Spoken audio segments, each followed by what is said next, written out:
हमारे महापुरुषों को नमन करते हुए पंडाल में विराजमान सभी वरिष्ठ जन, हमारे समाज के जनप्रतिनिधि, कर्मचारी, अधिकारी, माताओं, बहनों और युवा, आज का ये जो कार्यक्रम श्रद्धांजलि का कार्यक्रम भी है और श्रद्धांजलि के साथ साथ एक महान चिंतन शिविर का भी कार्यक्रम, अर्थात ये जो कार्यक्रम है ये आयोजित करने के पीछे सिर्फ हमारे उन क्रांतिवीरों को पुष्प अर्पित करके यहां से विसर्जित हो जाना ये उद्देश्य नहीं है। इसके साथ साथ एक चिंतन भी हमें करना है, एक वैचारिक कार्यक्रम भी इसे बनाना है, इसे एक प्रबोधन का कार्यक्रम भी बनाना है। इसके लिए इसके साथ साथ चिंतन शिविर का भी आयोजन हुआ है। साथियों, बहुत सारे कार्यक्रम आप लोगों ने अपने जीवन में देखे होंगे और खास करके जब मैं बात करूं आदिवासी समुदाय की, जिससे मैं भी बिलोंग करता हूं, बाड़मेर राजस्थान का जो अभी अलग जिला होकर बालोतरा हो गया है, मैं भी वहां का भील हूं और मेरी जो गोत्र है वो मे है। जो आपके गुजरात में इधर वरसाद होता है, वरसाद एक गोत्र होता है, तो वरसाद और मे दोनों ही बारिश है, यानी प्रकृति का नाम है। तो मैं मे गोत्र से हूं और मेरा सरनेम महना है। तो हमारे प्रोग्राम हम जब देखते हैं तो बहुत सारे प्रोग्राम सिर्फ नाच गाने के प्रोग्राम होते हैं या फिर जिंदाबाद मुर्दाबाद इस प्रकार के कार्यक्रम होते हैं।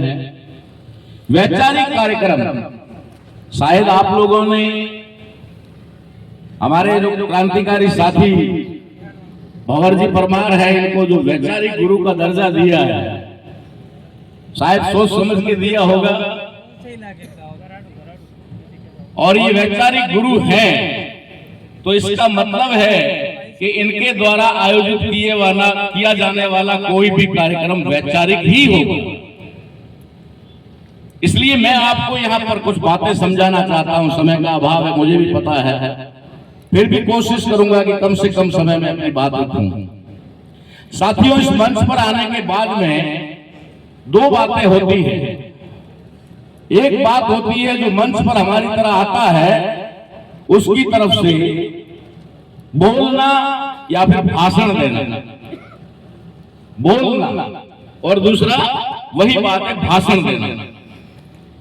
और दूसरी बात होती है पंडाल में बैठे हुए श्रोताओं की तरफ से कि सुनना और तालियां बजाना। ये दो बातें होती हैं।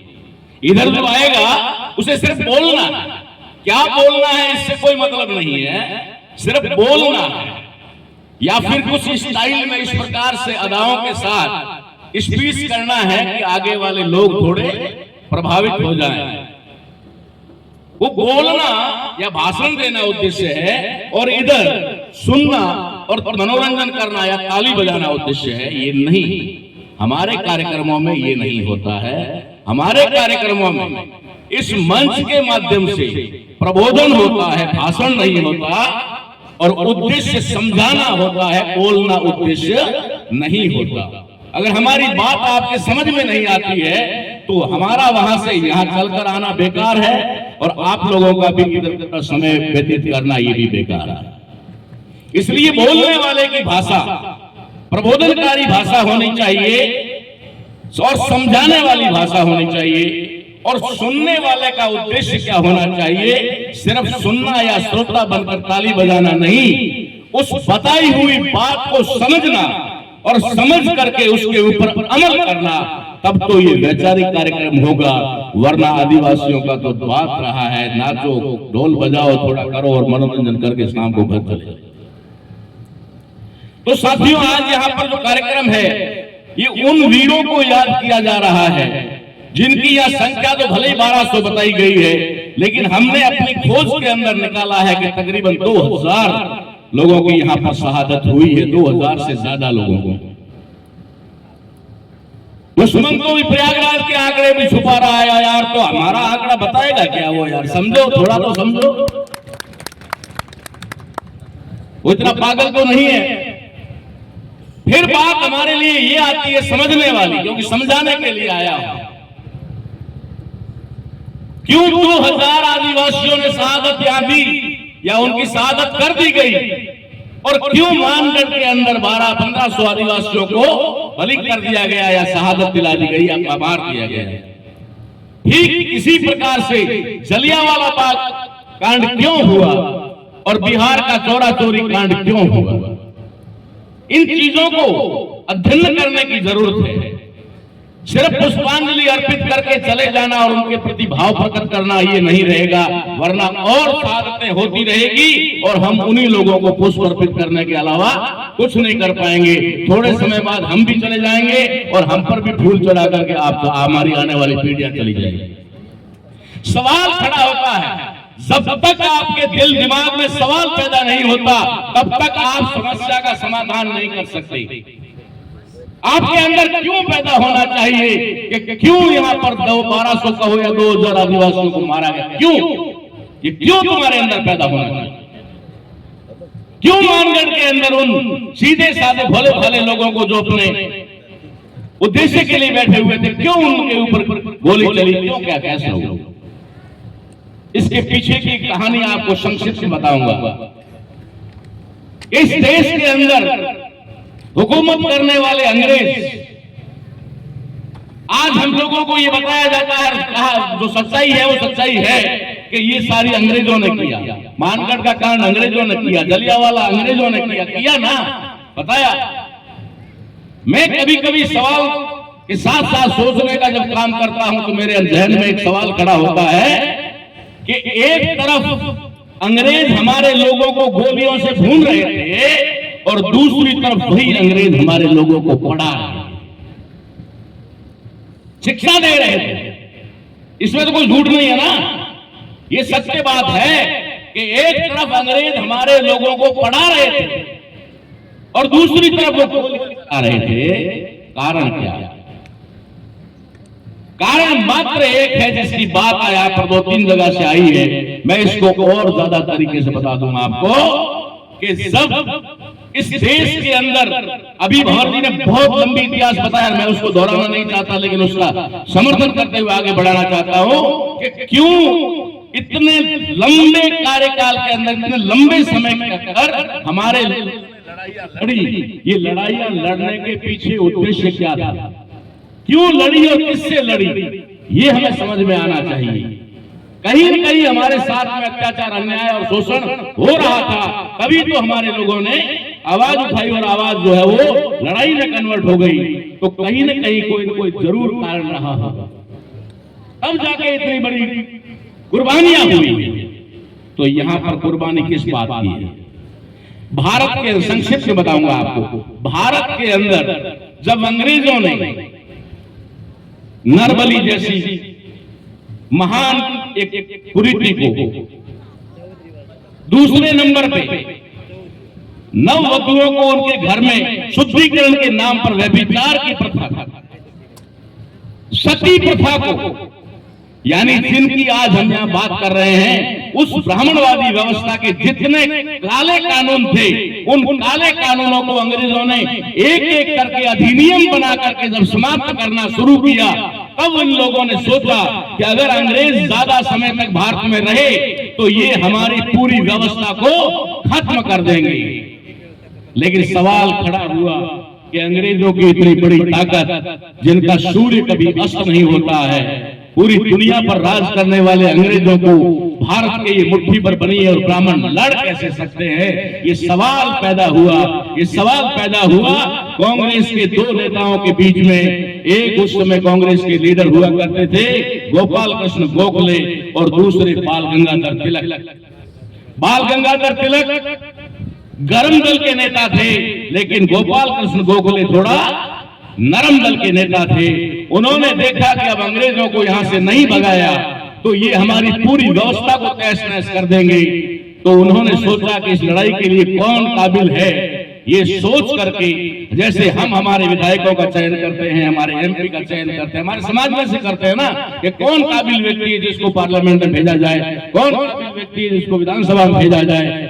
गोपाल कृष्ण गोखले ने ये काबिलियत देखते हुए या दिमाग में बात आई, तब उन्होंने अफ्रीका से मोहनदास करमचंद गांधी को भारत में लाया। वहां से वकालत छुड़वा करके भारत में लाया और भारत में ला करके कहा कि अब अंग्रेजों को भारत से भगाना है और इसमें तुम्हारा रोल चाहिए। तो मोहनदास करमचंद गांधी, जैसा अभी भंवर जी कह रहे थे कि पतला दुबला मास्टर इतनी बड़ी क्रांति ला सकता है, तो क्रांति लाने के लिए कोई पैसा जैसा जरूरी नहीं है। क्रांति विचारों से आती है, शरीर से नहीं आती है, ताकत से नहीं आती है, क्रांति विचारों से आती है।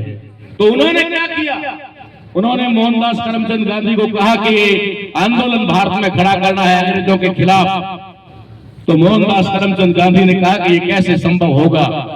गोपाल कृष्ण गोखले कहते हैं कि पूरे भारत का सर्वे करो, पहले पूरे भारत का भ्रमण करो, भारत का भ्रमण करके पता लगाओ कि हमारे इन अंग्रेजों के खिलाफ खड़े किए जाने वाले आंदोलन में हमारा साथ कौन दे सकता है। इधर इन्होंने देखा कि पूरे देश के अंदर गांधी जी घूमे, 1 साल तक घूमे।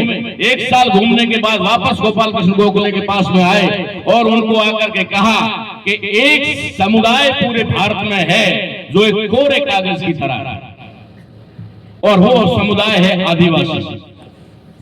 आदिवासी समुदाय, अगर उसमें आक्रोश पैदा किया जाए तो अंग्रेजों को चुटकियों में भगाया जा सकता है। ऐसा प्लान गोपाल कृष्ण गोखले और मोहनदास करमचंद गांधी के बीच में बनता है।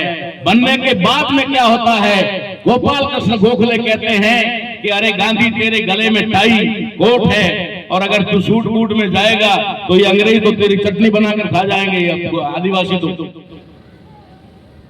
तेरे को भाव नहीं देंगे। तो शायद आप लोगों को ये कहानी भी बता दूं कि आखिर मोहनदास करमचंद गांधी एक बैरिस्टर थे। एक बैरिस्टर जो टाई कोट पहनता है वो एक लंगोट तक कैसे आ गया। इसे कहते हैं हमारी भाषा में भेष बदलना।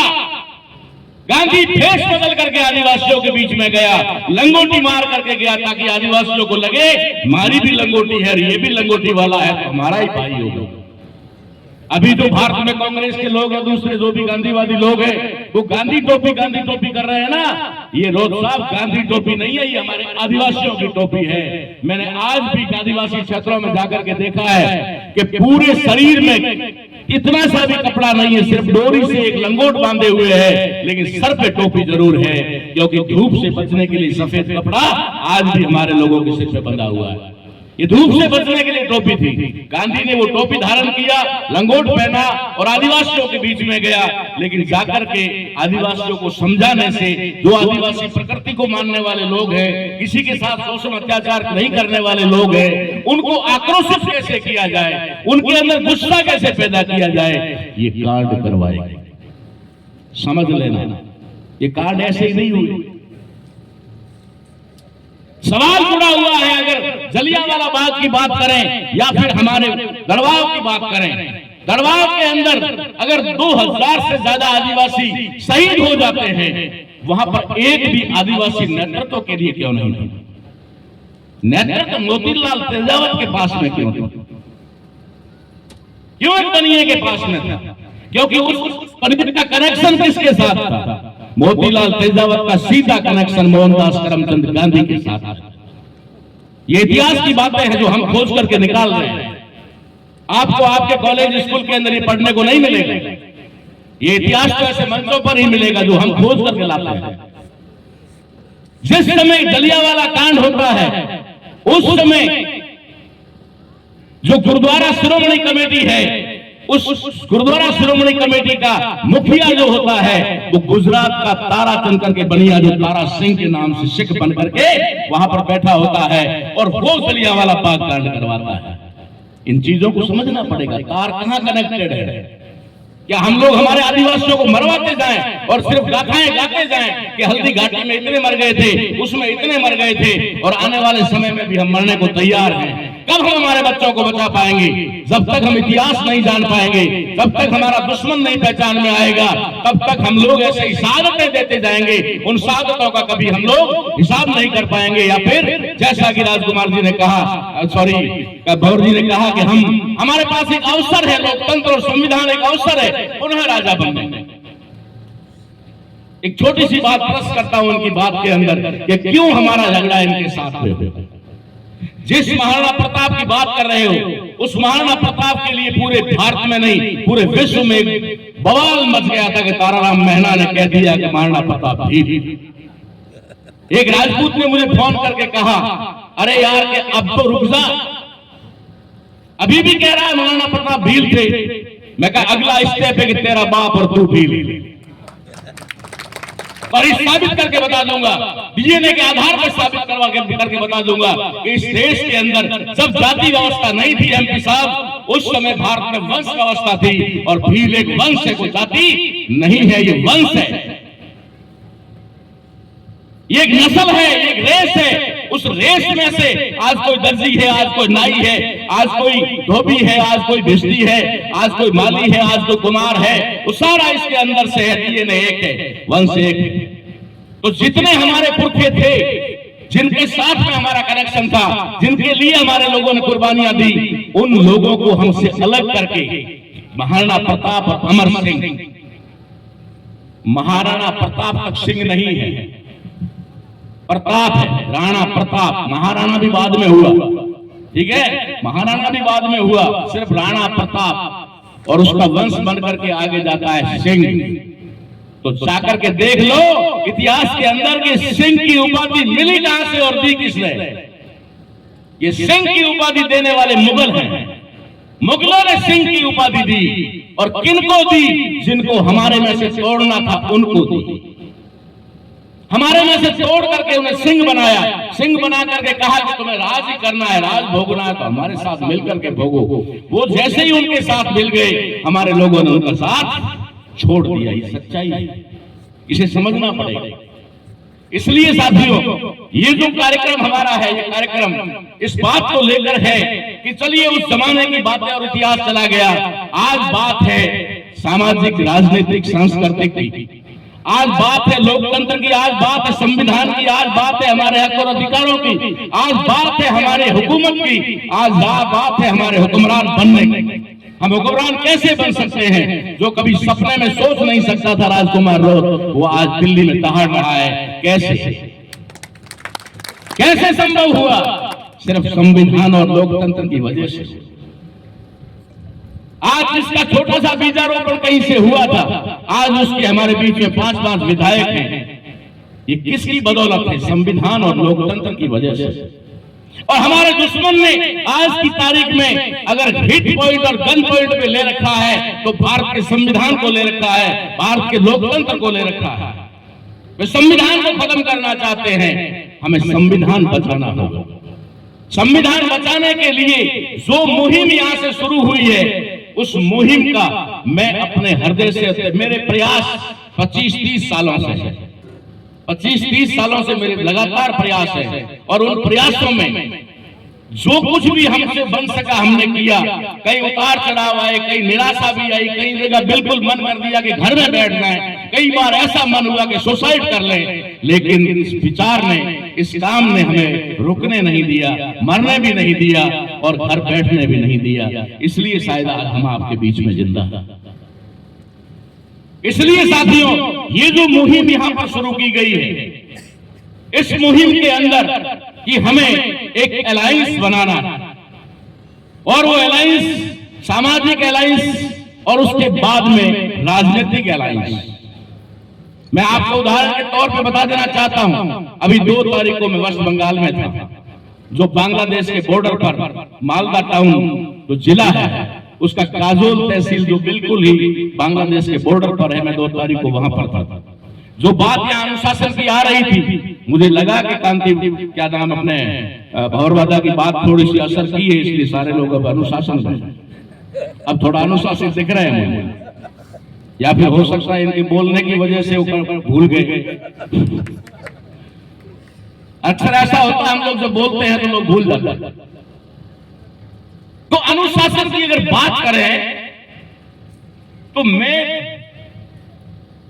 पश्चिम बंगाल जिसे कहा जाता है उसमें भी नॉर्थ बंगाल, मालदा, और मालदा में भी लास्ट में बॉर्डर पे गाजोल, वहां पर गया। हजारों की संख्या में आदिवासी, उनके अंदर 70% महिलाएं, 30% पुरुष और 70% महिलाएं, और इतनी अनुशासित कि कोई भी लाइन में 60, 70 साल, 80 साल की महिला है, लाइन में चल रही, कोई बच्चा गोद में उठाकर लाइन में चल रही है, कोई भी किसी प्रकार से लाइन क्रॉस करके आगे नहीं जा रही है। ये नॉर्थ ईस्ट में हमने जाकर के देखा, ट्रैफिक व्यवस्था के अंदर, मेघालय में मैंने देखा, शिलोंग के अंदर, वहां पर मैंने देखा कि साइकिल वाला मोटरसाइकिल के पीछे खड़ा है, पीछे आगे जो क्या बोलते हैं सिग्नल रेड लाइट हो रखी थी, मोटरसाइकिल वाले के पीछे साइकिल वाले के पीछे कार वाला।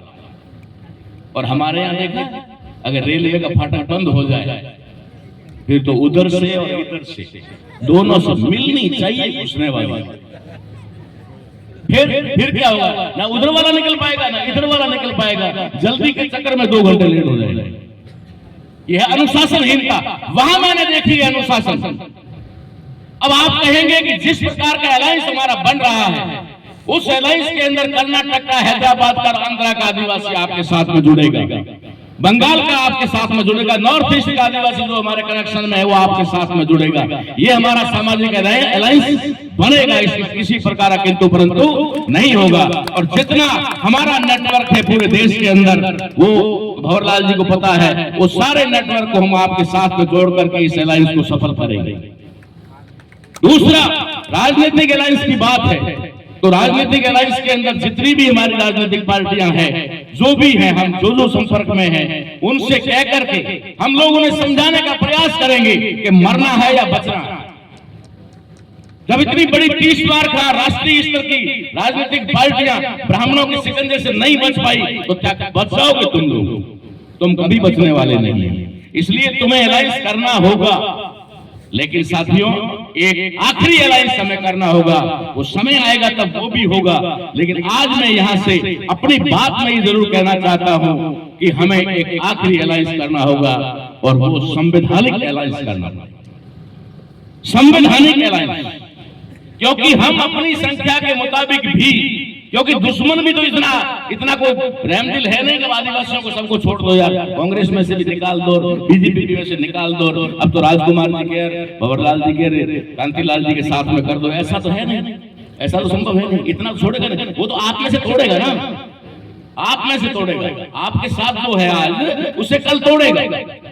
तो ये जो राजनीतिक अलायंस की बात हम कर रहे हैं, या समाज को जोड़ने की बात कर रहे हैं, तो अकेला चना भाड़ नहीं फोड़ सकता। हम कहीं सेग्रीगेशन के शिकार ना हो जाएं, इसके लिए हम लोगों को एक बड़ा अलायंस करना होगा। लेकिन गिनती हमेशा 1 से शुरू होती है। कभी भी अपने अंदर नकारात्मक सोच ना आने दें। अगर एक पंक्ति बनानी है, चाहे उस पंक्ति में 1 लाख लोग हैं, चाहे पंक्ति में 1000 लोग हैं, अगर पंक्ति एक लाइन बनानी है तो किसी को आगे और दूसरे को उसके पीछे होना पड़ेगा। गिनती अगर शुरू करनी है तो वो करोड़ों में चली जाए, अरबों में चली जाए, लेकिन शुरू 1 से ही होती है। तो ये 1 से जो गिनती यहां शुरू हुई है, ये गिनती जरूर एक दिन अरबों तक जाएगी, ऐसा मैं जानता हूं, समझता हूं। राजनीति की बात में हम लोग ये कहना चाहेंगे कि राजनीति जो अभी तक हो रही है, मुझे ऐसा लग रहा है राजकुमार जी, जो मेरा अनुभव है, क्योंकि मैं हर तरीके के सारे मतलब अनुभव ले चुका हूं, अधिकांश मैंने ये पाया है कि हमारे लोगों को एक गलतफहमी हो जाती है कि राजनीति करते हैं, ठीक है ना, जबकि असल में राजनीति उनके साथ में हो जाती है, पता नहीं कब हो जाती है, उनको पता ही नहीं चलता, हवा ही नहीं लगती, और राजनीति उनके साथ हो जाती है। उसके बहुत उदाहरण हैं, बहुत उदाहरण, चाहे वो पासवान जी का उदाहरण हो, चाहे और भी कई हो। राजनीति हमसे प्रभावित होनी चाहिए, हम राजनीति से प्रभावित नहीं होने चाहिए। अगर देश के हुक्मरान बनना चाहते हो तो ये आपके माइंड में ख्याल रखना होगा। आज यहाँ बैठकर बड़ी बड़ी बात कर रहे हो, आज अलायंस की बात कर रहे हो, आज यहाँ पर हम ऐसा कर देंगे वैसा कर देंगे कर रहे हो, और जैसे ही पंचायती राज का चुनाव आएगा वैसे ही पंचायत का क्या बोलते हैं आपके गुजरात में बोलते हैं जिला पंचायत और वो तालुका पंचायत, और हमारे बोलते हैं पंचायत समिति सदस्य और जिला परिषद, ठीक है, उसके टिकट में ही खिचक जाएंगे, उसके ही टिकट में खिचक जाएंगे। हो गया दिल्ली पे राज। तो ये हमारे अंदर एक बात होनी चाहिए कि हम लोग राजनीति से प्रभावित ना हो, हम राजनीति को प्रभावित करें। ये हमारा पहला कदम ही सही, हमारा पहला कदम ही सही जिसने राजनीति को प्रभावित किया, राजनीति को हिलाकर रख दिया। मैंने भी एक छोटा सा प्रयास बाड़मेर लोकसभा क्षेत्र से किया। मैंने कहा हम राजनीति से प्रभावित नहीं है, लेकिन राजनीति को कितना प्रभावित कर सकते हैं। तो छोटा सा हमारे उधर एक घास होती है जिसको भुंट बोलते हैं, भुंट की एक पतली सी छड़ी होती है, वो लग जाती है तो फिर सोना नहीं देती। तो हमने उधर की राजनीति में एक भुंट की छड़ी लगा दी। अभी धीरे से आगे आएगा तो बड़ा सूड़ भी तैयार करेंगे, उधर भी करेंगे, उधर की राजनीति को भी हिलाएंगे।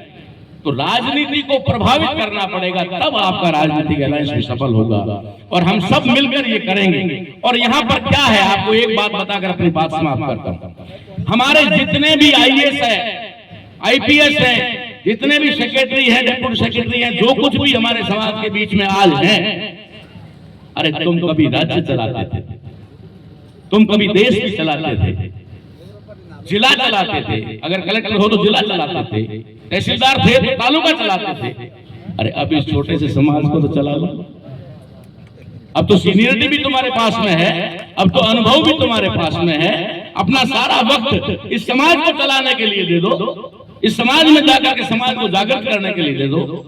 समाज के जितने कर्मचारी अधिकारी आज बचे हुए हैं, बचे हुए ही कहूंगा, ज्यादा नहीं है, जो बचे हुए हैं वो अपना धन और अपना समय, अपने रिसोर्स समाज को दे, और जो युवा शक्ति है हमारी, वो त्याग समर्पण के साथ में अपनी पूरी शक्ति इस समाज को जगाने और एकजुट करने के लिए लगावे।